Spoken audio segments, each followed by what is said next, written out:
Good morning to all of you. बेटा इसमें देखो जो आपके डाउट्स हैं ना, मैं कुछ डाउट्स जो हैं वो सोल्व करके भेज रहा हूँ आपके पास।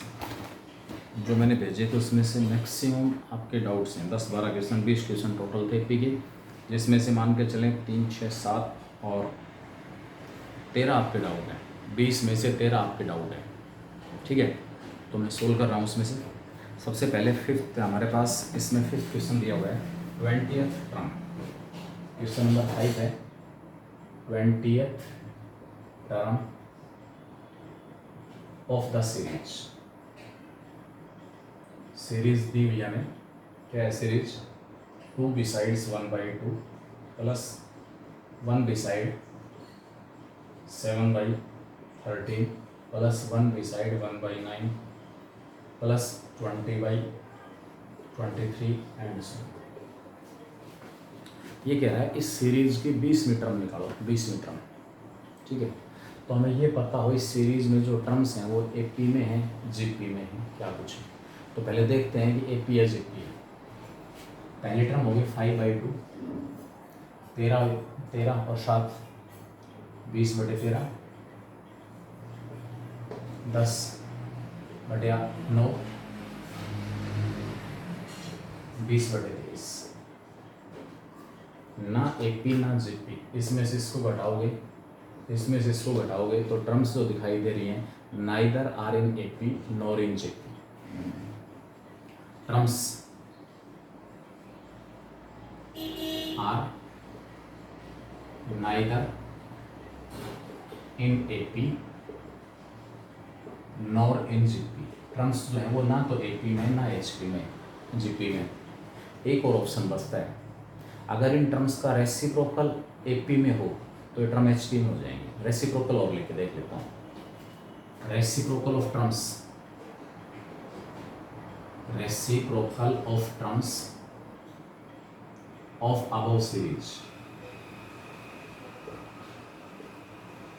बेटा हमने 3 टाइप के प्रोग्रेशन पढ़े हैं, एपी, जीपी और एचपी। एपी और जीपी में नहीं है इस सीक्वेंस के टर्म, इसलिए मैं इस सीक्वेंस में जो टर्म्स दी हुई हैं उनका रेसिप्रोकल देख रहा हूँ। क्या कहीं वो तो एपी में नहीं है। इसका रेसिप्रोकल होगा 2/5, इसका रेसिप्रोकल होगा 13/20, इसका रेसिप्रोकल होगा 9/10, इसका रेसिप्रोकल होगा 23/20 एंड डिनोमिनेटर 5, 20, 10, 20 सेम बना लेते हैं डिनोमिनेटर। यहाँ से 4 से मल्टीप्लाई ऊपर 8/20, 13/20, 18/20 और 23/20 एंड सो। ये जो टर्म्स है ना वो एपी में है। किसमें है टर्म्स? एपी में। अब जो टर्म एपी में है उनका रेसिप्रोकल, क्योंकि सीक्वेंस में तो ये टर्म थी, ये वाली नहीं थी। जब ये टर्म हमारे पास एपी में है तो इन टर्म्स का रेसिप्रोकल ये आ गया। देयरफॉर यहां से 5/2, 20/13, 10/9, 20/23 and so on are in H. यानी कि जो सीरीज आपको दी हुई है, इस सीरीज की जो टर्म्स हैं, जो सीरीज आपको दी हुई है, इस सीरीज की जो टर्म्स हैं वो किस में है? एचपी में। किसमें है? एचपी में। हमें इसकी 20th टर्म निकालनी है। तो इसकी 20th मैंने बताया था, एचपी की टर्म निकालने का कोई फॉर्मूला नहीं होता। कोरस्पॉन्डिंग जो आपके पास एपी है उसकी 20th टर्म निकाल के उसका रेसिप्रोकल लेंगे। Therefore 20th term of above series, जो सीरीज हमारे पास है उसकी 20th term of above series, जो सीरीज हमारे पास दी हुई है इसकी 20th टर्म, ठीक है। इस सीरीज की 20th टर्म, इस सीरीज में जो टर्म्स हैं उनका रेसिप्रोकल एपी में है, ठीक है। क्या होगा? कोरस्पॉन्डिंग एपी ये है, ये वाली कोरस्पॉन्डिंग एपी है। इस एपी की 20th टर्म निकाल के मैं उसका रेसिप्रोकल होगा। इस एपी की 20th टर्म निकाल के क्या करेंगे, उसका रेसिप्रोकल लेंगे। 20th term of above series terms in given series are in HP, harmonic progression में। चेक कर लिया मैंने, ये टर्म्स थी गिवन सीरीज में, इन टर्म्स का रेसिप्रोकल लिया। ये रेसिप्रोकल किस में आ गया, एपी में आ गया। ये रेसिप्रोकल अगर एपी में है तो इसका मतलब सीरीज में जो टर्म्स दी हुई है किसमें, एचपी में। ठीक है, 20th term of above series it is equal to reciprocal of 20th term of corresponding AP. जो कोरस्पॉन्डिंग एपी है, कोरस्पॉन्डिंग एपी, उसकी 20th टर्म का हमें क्या निकालना पड़ेगा, रेसिप्रोकल। पहले 20th टर्म निकालेंगे। एपी ये है, एपी की फर्स्ट टर्म कितनी है, 8/20। कॉमन डिफरेंस कितना है, डी। 13/20 में से 8/20 घटाओगे तो 5/20। तो इसकी 20th टर्म क्या आ गई, 8/20। 20th term of AP, A plus 19 D, बढ़ दीजिए 8/20 प्लस 19 गुणा में डी 5/20, कितना आया, 19 5 95 और 8 103/20। इस सीरीज में जो टर्म्स दी हुई हैं वो टर्म्स ना एपी में है ना जीपी में है। इन टर्म्स का जो रेसिप्रोकल है वो एपी में है। इसका मतलब सीरीज में जो टर्म्स दी हुई हैं वो टर्म्स किस में है, एचपी में। एचपी की डेफिनेशन थी, वो टर्म्स एचपी में होते हैं जिनका रेसिप्रोकल एपी में हो। तो इन टर्म्स का रेसिप्रोकल एपी में है, इसलिए टर्म किस में है, ये वाली टर्म एचपी में और ये एपी में। तो इस सीरीज की 20वीं टर्म निकालने का मतलब है इस हार्मोनिक प्रोग्रेशन की 20वीं टर्म। हार्मोनिक प्रोग्रेशन की 20वीं टर्म निकालने का कोई फॉर्मूला नहीं है, जिस प्रकार एपी और जीपी की टर्म निकालने का फॉर्मूला है। इसके लिए आपको जो कोरस्पॉन्डिंग एपी दी हुई है, कोरस्पॉन्डिंग एपी, उसकी 20th टर्म निकाल के उसका रेसिप्रोकल लेना पड़ेगा। एपी की फर्स्ट टर्म 8/20, कॉमन डिफरेंस है 5/20, 20वीं टर्म निकाल ली, ए प्लस 19 डी, ए प्लस 19 गुणा में डी की वैल्यू 5/20, सोल्व किया तो 103/20 आ गई। देयरफॉर अब ये टर्म तो एपी की 20वीं टर्म है, तो सीरीज की 20वीं term 20th term of above series, जो सीरीज हमारे पास दी हुई है उसकी 20th टर्म क्या हो जाएगी, 20/103। इसका रेसिप्रोकल हो जाएगा 20/103, 20/103। ये आपके पास क्वेश्चन नंबर 5 था। ठीक है, क्वेश्चन नंबर 7। क्वेश्चन नंबर 7 क्या है,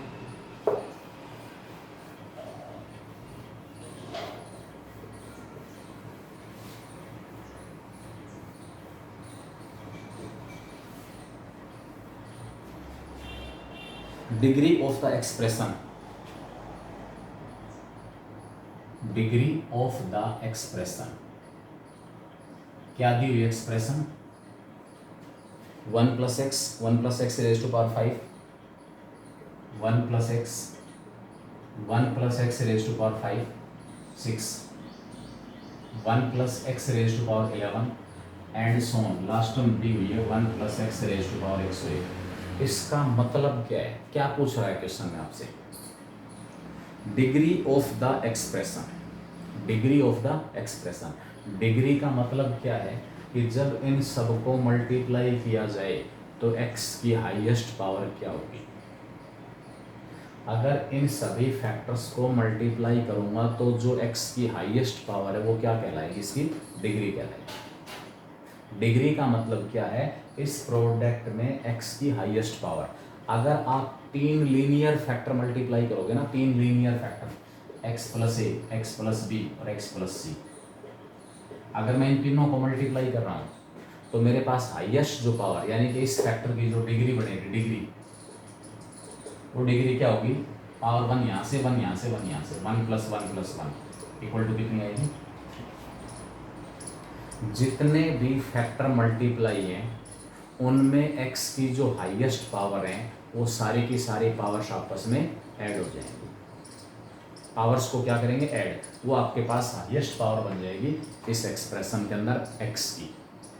पहले फैक्टर में x की पावर 1 है, दूसरे फैक्टर में x की पावर 6 है, तीसरे फैक्टर में x की पावर 11 है और लास्ट फैक्टर में x की पावर 101 है। तो इसकी जो डिग्री होगी, डिग्री ऑफ एक्सप्रेशन, x की maximum power 1 plus 6 plus 11 plus and so on, last में क्या है 101। डिग्री ऑफ गिवन एक्सप्रेशन, बेटा 1 plus x, 1 plus x square और 1 प्लस एक्स क्यूब को अगर मैं मल्टीप्लाई कर रहा हूँ तो प्रोडक्ट में x की जो हाईएस्ट पावर आएगी, इसको इसको मल्टीप्लाई करोगे 1 plus x square plus x cube plus x की पावर 5, फिर इसको 1 प्लस एक्स से मल्टीप्लाई करोगे तो जब ये x इस x की पावर 5 से मल्टीप्लाई होगा तो मैक्सिमम पावर हमारे पास कितनी आएगी 6। तो इस एक्सप्रेशन की डिग्री कितनी आ गई 6 आ गई। कैसे आया 6? जितने भी फैक्टर हैं ना, जितने भी फैक्टर्स हैं उन सब में जो x की हाईएस्ट पावर है उन पावर्स को ऐड कर लो। x की पावर 1 थी 1, x की पावर 2 प्लस 2 और प्लस 3। तो डिग्री हमारे पास 6 कैसे आई, power 1 plus 2 plus 3, that is power कितनी हो जाएगी 6। पावर कितनी होगी 6। वही कॉन्सेप्ट में यहाँ अप्लाई कर रहा हूँ। Degree of given expression it is equal to 1। सबसे पहले फैक्टर में x की पावर 1 है, दूसरे फैक्टर में x की पावर 6 है, तीसरे फैक्टर में x की पावर 11 है एंड सो ऑन, लास्ट जो फैक्टर्स में x की पावर 101 है, इन सब का जो सम होगा वो इस एक्सप्रेशन की डिग्री हो जाएगी। इन सब का जो सम है वो इस एक्सप्रेशन की degree, degree of the expression. ठीक है, अब इन सब को ऐड करना, इन सब का सम क्या होगा, इन सब का सम कितना होगा। क्या ये नंबर एपी में नहीं है, दीज आर इन एपी, यानी कि जो सम निकालना है उसमें जो टर्म्स है वो एपी में है, जिसकी फर्स्ट टर्म तो 1 है, कॉमन डिफरेंस कितना आ गया 5, 6 माइनस 1 और लास्ट टर्म कितनी है 101 है। तो जब आप इस एपी का सम निकाल रहे हो तो सबसे पहले हमारे पास nth टर्म होनी जरूरी है। जब आप एपी का सम निकाल रहे हो तो हमारे पास n होना जरूरी है। How many terms are there, यानी कि 101 जो है वो इस एपी की कौन सी टर्म है वो हमारे पास हो। ठीक है, कैसे डिसाइड करूंगा, a 1 plus n minus 1 into 5 equal to 101, a plus n minus 1 into D की वैल्यू 5, ये 1 पगली तरफ चला जाएगा, n माइनस 1 इंटू 5 कितना हो गया 100, n माइनस 1 कितना 100 अपॉन 5 20, n कितना आया। इसका मतलब मुझे जिस एपी का सम निकालना है उसमें टर्म्स की संख्या कितनी है 21 है। टर्म्स की संख्या कितनी है 21। अब 21 टर्म्स का सम निकालो, देयरफॉर डिग्री क्या होगी, डिग्री ऑफ गिवन एक्सप्रेशन, जो गिवन एक्सप्रेशन है उसकी डिग्री आ जाएगी sum of n terms n/2 21/2 into a plus l, first term 1 last term 101, n/2 into a plus l। ठीक है, कितना आ गया 102, 21 और ये 102 कितना आएगा बटे 2, 2 से 51, 51 को 21 से मल्टीप्लाई करूँगा, 21 एकम 21, 21 5 105 और 2 107, यानी कि ये जो एक्सप्रेशन आपके पास है उसकी डिग्री कितनी होगी 1000। ठीक है, आई थिंक जो कॉन्सेप्ट यहाँ दिया हुआ है वो कॉन्सेप्ट आप समझ गए होंगे। कॉन्सेप्ट यहाँ पर क्या है, प्रोडक्ट दिया हुआ है, प्रोडक्ट, इस प्रोडक्ट में x की हाईएस्ट पावर कितनी होगी वो इसकी डिग्री कहलाएगी। इसलिए मैंने प्रत्येक फैक्टर की जो हाईएस्ट पावर थी उनको क्या कर लिया, ऐड कर लिया। मैंने नीचे निकालना आपको बताया 1 plus x, 1 plus x square, 1 plus x cube, ये डिग्री 6 आ रही थी। कैसे आई 6, तीनों फैक्टर्स में x की जो हाईएस्ट पावर है उसको हम ऐड कर लें। ठीक है, तो ये आपके पास क्वेश्चन था इसमें 7। उसके बाद 8th क्वेश्चन है, if 11 arithmetic means are inserted between 28 and 10, 28 और 10 के बीच में 11 अर्थमेटिक मीन इंट्रोड्यूस किए गए हैं, then the number of integral arithmetic means. 7th है क्वेश्चन नंबर 8, 5 तारीख को जो असाइनमेंट भेजा था वो है क्वेश्चन नंबर 8। क्या है? 11 arithmetic means are inserted between किसके बीच में? 28 और 10, 28 एंड 10। 11 अर्थमेटिक मीन इंट्रोड्यूस किए। अब ये क्या कह रहा है? Number of integral arithmetic means then the number of integral arithmetic mean. मैंने अर्थमेटिक मीन अज्यूम कर लिए 11 है, तो A1 A2 A3 A4 and so on A11 are 11 arithmetic means between 28 and 10। 28 और 10 के बीच में arithmetic mean A1 A2 A3 A4 और A11। ठीक है, मतलब यहाँ ये देखो आप लोग कि भाई 20 क्वेश्चन टोटल थे, जिसमें हिंट मैंने भेज दी शायद, हिंट इनके सॉल्यूशंस भेजे हुए हैं, और सॉल्यूशंस में से आपके 13 डाउट है। हिंट जब दिया हुआ उसमें से 13 आपके डाउट हैं 20 में से, डिफरेंट स्टूडेंट्स के। मैं किसी एक स्टूडेंट की नहीं कह रहा, डिफरेंट स्टूडेंट्स के 13 डाउट हैं 20 में से। According to definition therefore 28 A1 A2 A11 और लास्ट में 10 आर इन AP। इस AP का कॉमन डिफरेंस याद हो तो B minus A upon N plus 1 होता है। A और B के बीच में नंबर इंट्रोड्यूस हुए हैं, A और B के बीच में अर्थमेटिक मीन इंट्रोड्यूस हुए हैं, A और B के बीच में कितने? N। तो वहाँ से जो AP बनेगी उसका common difference B minus A upon N plus 1। तो D क्या आएगा? B है 10, बाद वाला नंबर B लेना है, घटा 28 बटे N प्लस 1 12। ठीक है, 10 घटा 28 माइनस 18 बटे 12 माइनस 3/2 जो है वो हमारे पास क्या होगा? कॉमन डिफरेंस होगा। पहला अर्थमेटिक मीन, जैसे एक दिन एक बच्चा पूछ रहा था कि क्या सर सारे के सारे मीन निकालने पड़ेंगे? क्या इसमें सारे के सारे मीन निकालने पड़ेंगे या सारे मीन निकाले बगैर? सारे के सारे मीन निकालने पड़ेंगे या सारे मीन निकाले बगैर हम यहाँ से number of integral arithmetic mean निकाल सकते हैं। देखो, पहला अर्थमेटिक मीन है AP की पहली टर्म 28 प्लस D, दूसरा 28 प्लस 2D, तीसरा 28 प्लस 3D, चौथा 28 plus 4D and so on.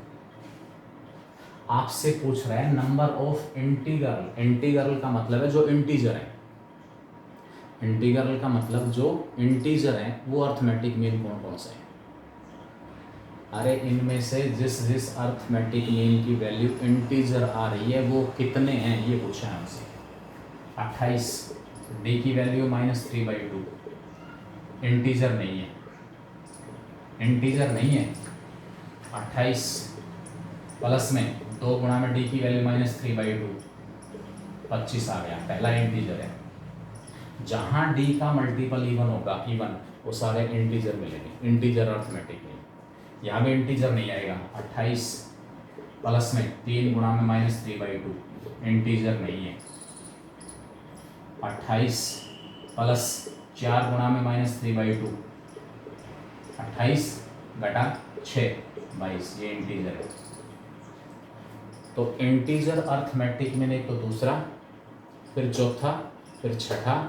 Integer earth similarly इसी प्रकार निकालोगे आगे।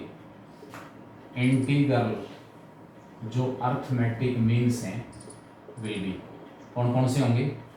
2nd, 4th, 6th, 8th और 10th। क्योंकि टोटल अर्थमेटिक मीन कितने इंट्रोड्यूस किए हैं? टोटल अर्थमेटिक मीन कितने इंट्रोड्यूस किए हैं? क्या? तो जहां D का मल्टीपल इवन होगा, क्योंकि D -3/2 आया हुआ है, अगर यहाँ d -3/2 की बजाय d की वैल्यू -2/3 होती तो क्या करते? अगर d की वैल्यू -2/3 होती तो इंटीग्रल अर्थमेटिक मीन सबसे पहले तीसरा आता, तीसरा, क्योंकि a + 3d, d की जगह, क्योंकि a तो इंटीजर है ही भाई, पहली टर्म तो इंटीजर है। तो अगर d -2/3 होता तो कौन कौन से अर्थमेटिक मीन इंटीजर होते? तीसरा, छठा और नौवां। तीन जो हमारे पास अर्थमेटिक मीन है वो इंटीजर होते और बाकी सारे नॉन इंटीजर। कहाँ से पता चला? अगर d की वैल्यू -2/5 होती, जस्ट एक एग्जांपल, d अगर -2/5 होता तो इंटीग्रल अर्थमेटिक मीन एक तो आता 5th और दूसरा कौन सा होता? 10th। a5 और a10 जो हैं वो इंटीग्रल होते, यहाँ a3, a6 और a9 जो है वो इंटीग्रल होता। आई थिंक समझ गए होंगे आप इस कॉन्सेप्ट को, जो कॉन्सेप्ट इस क्वेश्चन में दिया हुआ है। कॉमन डिफरेंस -3/2 है, तो जो इवन अर्थमेटिक मीन है सेकंड, फोर्थ, सिक्स्थ, 8th और 10th, सेकंड मीन निकालते इसमें d के साथ 2 मल्टीप्लाई हो रहा है, नीचे वाला 2 कैंसिल हो जाएगा। फोर्थ निकालते इसमें d के साथ 4 मल्टीप्लाई हो रहा है, सिक्स निकालते इसमें d के साथ 6, 8th निकालते इसमें d के साथ 8, 10th निकालते इसमें d के साथ 10। अर्थमेटिक जो मीन है उनकी संख्या हमारे पास कितनी होगी? 5। There will be 5 arithmetic means which will be integers. Ninth S1, S2, S3 be respectively sum of first and 2n and 3n terms of same arithmetic progression with a as the first term and d as the common difference. If capital R equal to S3 minus S2 minus S1 then R depends upon। बेटा value निकालनी थी, पता नहीं क्या कर रहे हैं।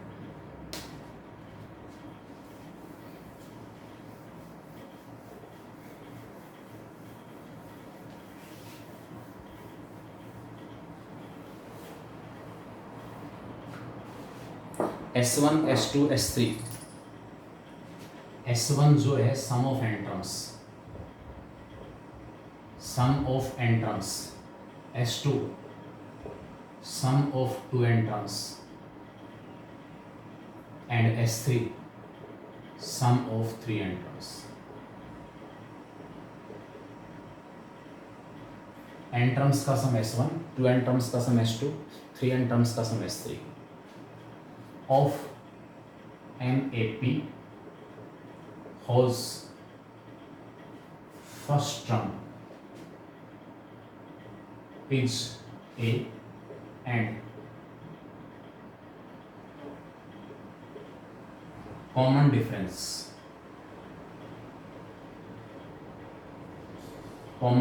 is B। निकाल दो S1, S2, S3 की value. What is S1? S1 हमारे पास होगा n/2 into 2a plus n-1 into d। S2 2n/2 into 2a plus n-2n-1 into d। S3 3n/2 into 2a plus 3n-1 into d। n terms का sum S1 है तो n/2 into 2a plus n-1 into d। 2n terms का सम 2n/2 into 2a plus 2n-1 into d। 3n terms का सम 3n/2 into 2a plus 3n-1 into d। अब ये कह रहा है R S3 minus S2 minus S1, इसकी value निकालनी। S3 सबसे पहले S3 है, S3 minus S2 minus S1, value put कर देता हूँ S3 की 3n/2 2a 3n-1 into d। S2 2n/2 2a plus 2n-1 into d। S1 n/2 into 2a plus n-1 into d। इन तीनों में से n/2 कॉमन निकाल लिया मैंने, तीनों में से n/2 कॉमन निकाल लिया। अंदर क्या बचा? 3, बाकी अंदर भेजो।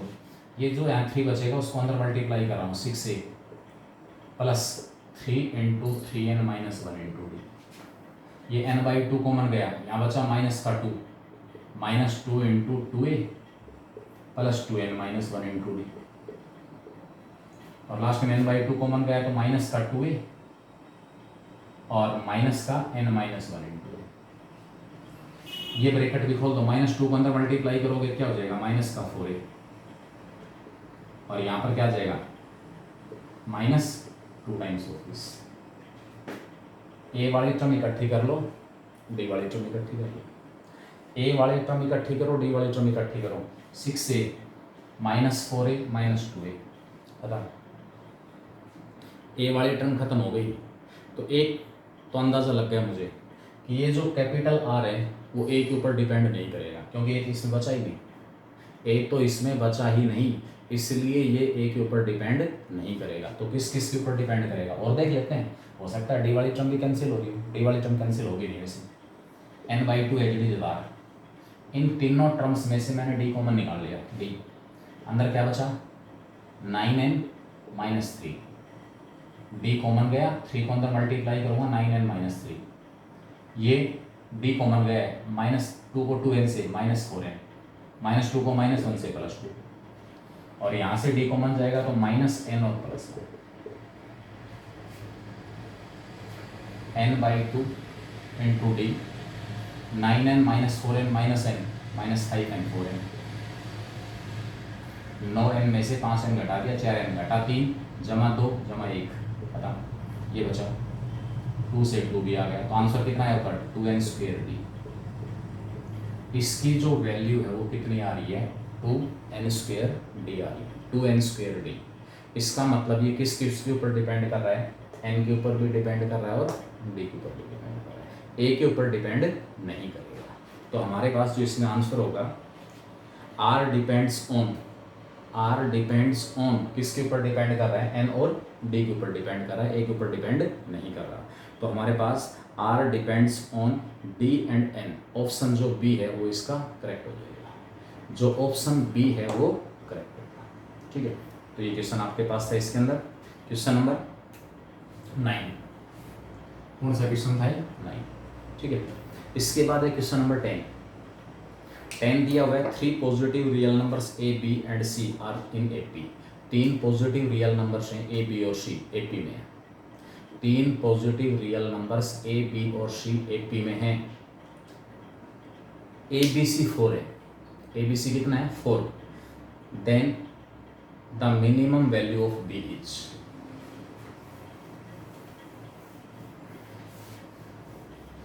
क्वेश्चन नंबर 10 हमारे पास आ गया। 9 के बाद 10, 3 पॉजिटिव नंबर्स,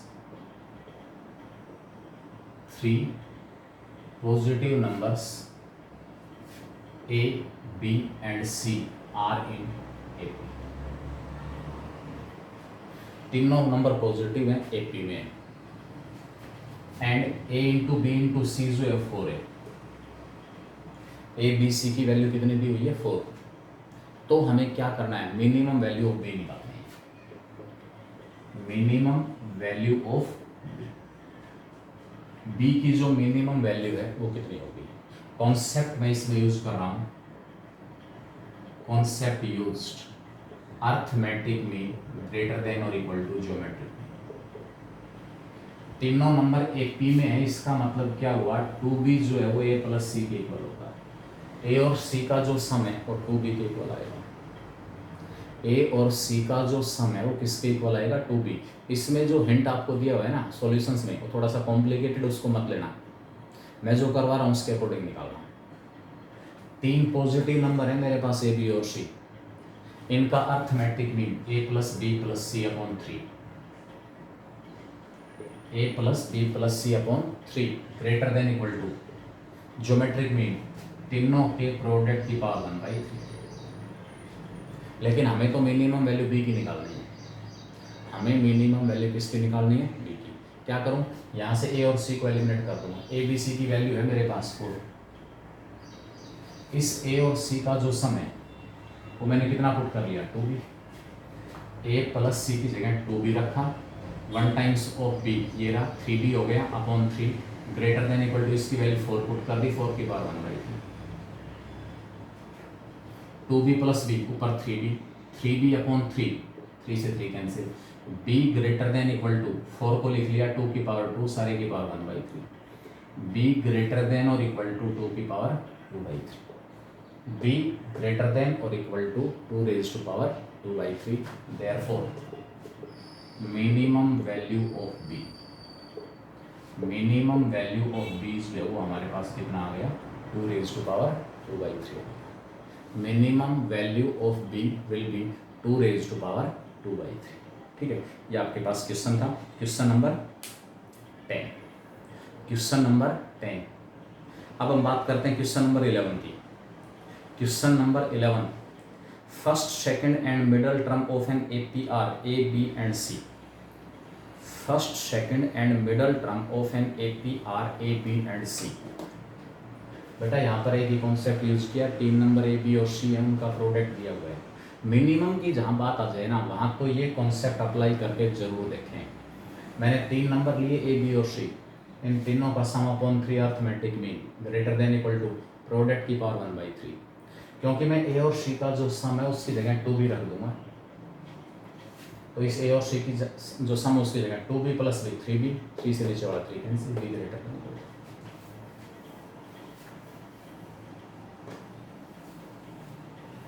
इलेवेंथ क्वेश्चन हमारे पास है, first second and middle term, first second and middle term of APR A B and C respectively, ठीक है। सम पूछ रहे हैं, देन सम ऑफ AP। बेटा अगर AP का सम आपसे निकलवा रहा है, AP का सम, ठीक है, AP का सम अगर आपसे निकलवा रहा है, अगर आपके पास रिजल्ट याद हो, number of terms, first term दी हुई है, सेकंड टर्म दी हुई है, फर्स्ट टर्म दी हुई है, सेकंड टर्म दी हुई है, तो वहां से आपके पास और एक मिडल टर्म दी हुई है। दो पॉसिबिलिटी हैं। एक तो डायरेक्ट रिजल्ट था हमारे पास, नंबर ऑफ टर्म्स अगर ओड दी हुई है तो सम कैसे निकालेंगे। बीच वाली जो टर्म है, बिल्कुल बीच में जो टर्म दी हुई है, ठीक है, उसको हम किससे मल्टीप्लाई करेंगे, n से मल्टीप्लाई करेंगे। बिल्कुल बीच में जो टर्म आपको दी हुई है उसको हम किससे मल्टीप्लाई कर लेंगे, n से। n तो यहाँ निकालना पड़ेगा, भाई टोटल टर्म कितनी है वो तो निकालना पड़ेगा A B और C के रूप में, उसके बगैर काम नहीं चलने वाला। मिड टर्म कितनी है, नंबर ऑफ मिड टर्म्स 1 है ना, अरे मिड टर्म एक है, C दैट इज 1, एक मिड टर्म है, 1 मिड टर्म। अब एक मिड टर्म कब होती है, जब total number of terms even हो या ऑड हो। Total number of terms even है, 10 टर्म है, 5वीं और 6ठी मिड टर्म है, 5वीं और 6ठी मिड टर्म है। Total number of terms odd है, तो केवल एक मिड टर्म मिलेगी। अब यहाँ एक मिड टर्म आपको दी हुई है, therefore total number of terms are odd. Total number of terms are odd से मैंने अज्यूम कर लिया 2n + 1 are total number of terms. भाई एक मिड टर्म है, एक मिड टर्म से मुझे क्या पता चला कि एक मिड टर्म तो किसी AP या GP में कब होती है, जब टर्म्स की संख्या ओड हो। तो यहाँ टर्म्स की संख्या ओड दी हुई है, टर्म्स की संख्या कैसे दी हुई है, ओड। मैंने टोटल नंबर ऑफ टर्म्स क्या ले ली, 2n + 1। Total number of terms 2n + 1 है, तो मिड टर्म कौन सी होगी, therefore mid term will be कौन सी, अगर total number of terms even तो उस केस में मिड टर्म होती है n/2th और n/2 + 1th, ये दोनों टर्म मिड टर्म होती हैं, दो मिड टर्म। और अगर n आपको ओड दिया हुआ है तो उस केस में जो मिड टर्म है एन ओड दिया हुआ है, तो उस केस में मिड टर्म हमारे पास क्या होंगी, ओड दिया हुआ है, तो ओड दिया हुआ है उस केस में मिड टर्म की संख्या हमारे पास कौन सी टर्म मिड टर्म होगी, नो टर्म है, तो मिड टर्म आपके पास एन ओड है, तो एन प्लस 1/2th जो टर्म है वो मिड टर्म होगी। इवन है, एन को 2 से डिवाइड करो, एन को 2 से डिवाइड करके 1 ऐड करो, ये दोनों टर्म मिड टर्म है। तो यहाँ क्योंकि नंबर ऑफ टर्म्स ओड है, इसलिए मिड टर्म कौन सी होगी, 2n + 1 + 1/2, n + 1th जो टर्म है वो मिड टर्म है, n + 1th term is mid term. First term ये है, कॉमन डिफरेंस निकल जाएगा, फर्स्ट टर्म ए सेकंड टर्म बी, तो कॉमन डिफरेंस डी हमारे पास आ गया बी माइनस ए, कॉमन डिफरेंस डी कितना होगा, बी माइनस ए, ठीक है। कॉमन डिफरेंस डी हमारे पास आ गया बी माइनस ए के इक्वल, डी मेरे पास है, फर्स्ट टर्म मेरे पास है, मिड टर्म, मिड टर्म कौन सी है, n + 1th term, n + 1th term is mid term, और मिड टर्म आपको सी दी रखी है, n + 1th जो टर्म है वो क्या हो जाएगी, सी हो जाएगी, n निकलेगा यहाँ से, n + 1th term a + nd = c, nd कितना आया, c - a, d कितना आया, d तो है ही हमारे पास, n कितना आया यहाँ से, c - a अपॉन में d, d की वैल्यू कितनी, b - a, ये आपके पास n आ गया, क्या आ गया, n, क्या आ गया, n आ गया, लेकिन टर्म्स की संख्या n नहीं है, टर्म्स की संख्या तो 2n + 1 है, देयरफॉर टोटल टर्म्स हमारे पास कितनी आ गई, total number of terms it will be 2n + 1, तो 2 × c - a upon b - a और प्लस में 1, एलसीएम कितना है, b - a, क्या आ जाएगा ऊपर, 2c माइनस का 2a, ऊपर मल्टीप्लाई करूंगा प्लस का b - a, 2c + b - 3a upon b - a, ये आपके पास टोटल नंबर ऑफ टर्म्स है, टोटल नंबर ऑफ टर्म्स हैं, यानी कि सम निकालने के लिए जो फॉर्मूला यूज होगा वो आपके पास ये होगा, ठीक है। टोटल टर्म्स निकालने के लिए जो फॉर्मूला यूज होगा वो हमारे पास क्या दिया हुआ है, ये। अब यहाँ से आपको ये देखना है कि मैं सिंप्लीफाई करूँ, n मेरे पास आ गया टोटल नंबर ऑफ टर्म्स, सम निकालना है, इस एपी का सम, Sn क्या होगा, n/2 × 2a + n - 1 × d, n terms का सम है, लेकिन मेरे पास टर्म्स की संख्या कितनी है, 2n + 1, तो 2n + 1 क्या आ गया, 2n + 1/2, 2n, n की जगह 2n + 1 आ गया, और 2n + 1 की वैल्यू ये रही, कितना आएगा, 2c + b - 3 upon b - a upon 2 × 2a + n - 1, इसमें से क्या करोगे, एक घटाओगे, 2n + 1 में से एक घटाऊंगा, ये 2n + 1 था, इसमें से एक घटा दोगे तो क्या बचेगा, 2 times of c - a upon b - a, 2 times of c - a upon b - a, और इसके साथ क्या होगा, d, what is d, what is d बेटा, ये 2n + 1 प्लस, मैं सम निकाल रहा हूँ, Sn 2a n/2 × 2a + n - 1 × d, n - 1 का मतलब क्या है, 2n + 1 - 1 × d, 1 से 1 क्या हो गया, कैंसिल, क्या बचा, d का मल्टीपल 2n बचा, तो 2n की वैल्यू कितनी होगी, 2n + 1, इसका 2 टाइम्स, ये n है तो इसका 2 टाइम्स क्या हो जाएगा, 2 × c - a upon b - a, 2n, और इनटू में d, what is d, b - a, इस b - a से b - a क्या हो गया, कैंसिल, क्या बचेगा, 2a + 2c - 2a, 2c + b - 3a upon में b - a × 2, और यहाँ पर 2a प्लस का 2c और माइनस का 2a, -2a से +2a कैंसिल, क्या बचा यहाँ पर, इससे ये कैंसिल हो गया, क्या बच गया लास्ट में, सी टाइम्स ऑफ, ये अंदर सी बचा बस, 2c plus B minus 3a upon में b। ये आपके पास इस एपी का सम आ जाएगा। क्या होगा, इस एपी का सम। ठीक है, एक और ऑप्शन था, जैसे total number of terms decide हो गई थी, टोटल नंबर ऑफ टर्म्स, अगर मिड टर्म एक है, मिड टर्म एक है, तो उस मिड टर्म को टोटल नंबर ऑफ टर्म से मल्टीप्लाई कर दो, सम आ जाएगा।